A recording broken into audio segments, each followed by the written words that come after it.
The most important thing that children must learn at school is how to read. It has been found that children who learn to read easily are likely to be the ones who read a lot. And children who read a lot are likely to be successful at school than those who don't. It's as simple as that. The best way to achieve that skill is through synthetic phonics. Now, why synthetic phonics? When we were children ourselves, we never learned to read using phonics, let alone synthetic phonics. So, why the emphasis on this approach? I went to kindergarten more than half a century ago, so it's not surprising that I barely remember how I learned to read and write. But it certainly wasn't through a phonics approach. It was probably a mix of methods, learning at school and at home, working out by chance the patterns of words or the link between letters and sounds. Well, we know now, through various studies that have been conducted, that using a hodgepodge of methods to teach reading is not very effective.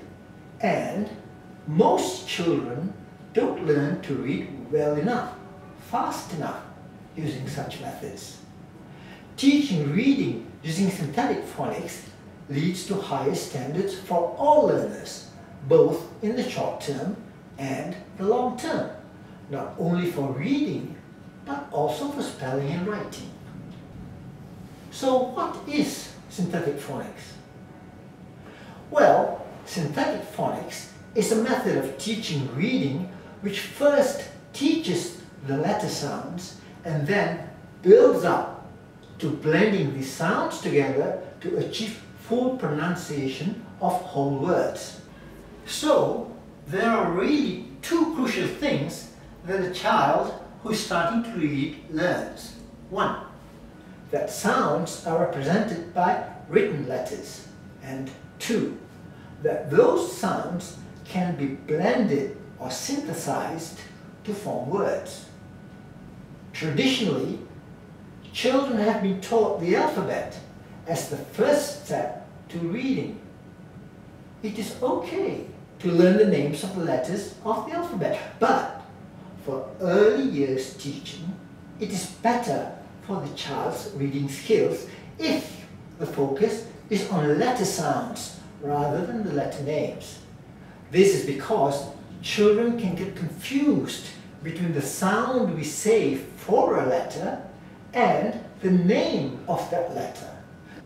But if you want the child to be able to say and remember the alphabet as letter names, this is best done through learning an alphabet song, just for fun. Learning to read English can be difficult. There are 44 different sounds used in English, but there are only 26 letters for all of those 44 sounds. Obviously, there aren't enough letters to represent all the sounds, so some of the sounds have to be represented by 2 or even 3 letters, like SH for sh and IGH for I. To make matters worse, some sounds can be represented in more than one way, like OA and OE for the O sound in boat and toe. In systematic synthetic phonics, children don't learn the sounds of letters in alphabetical order. They learn the sounds of groups of letters in a systematic manner that allows them to quickly form words. For example, the first 4 sounds that they learn are S, A, T, and P.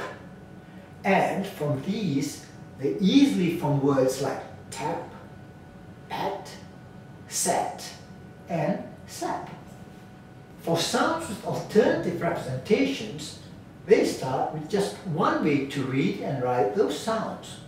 Only when they have mastered the simple code that they are taught the alternative versions of the same sound.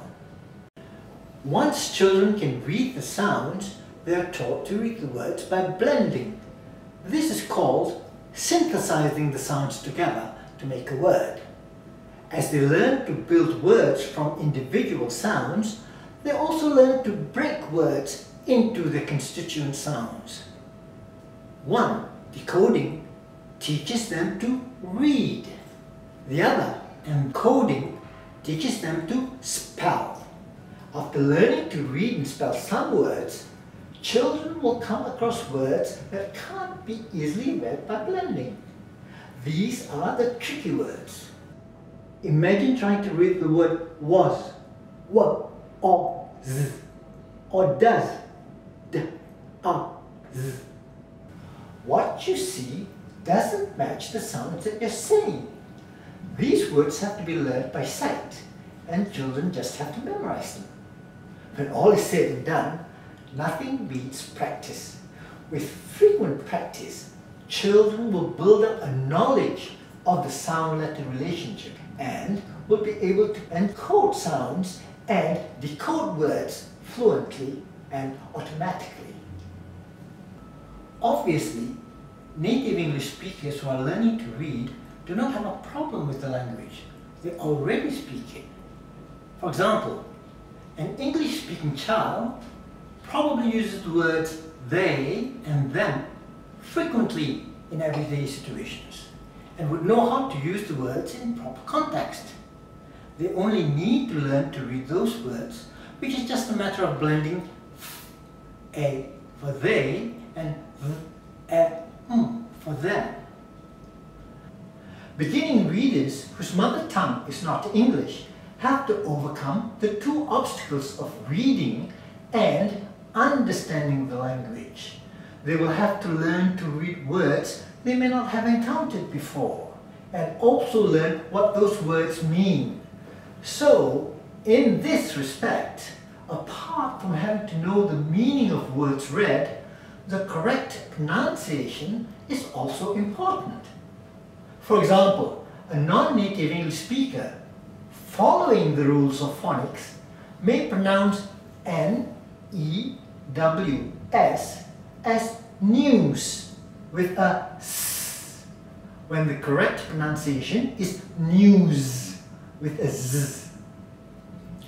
Learning to read using systematic synthetic phonics has been shown to be effective, but it requires a dedicated effort on the part of teachers and parents. And if the approach is followed as recommended, there is every reason that a child who's just learning to read will acquire this skill within the expected time frame.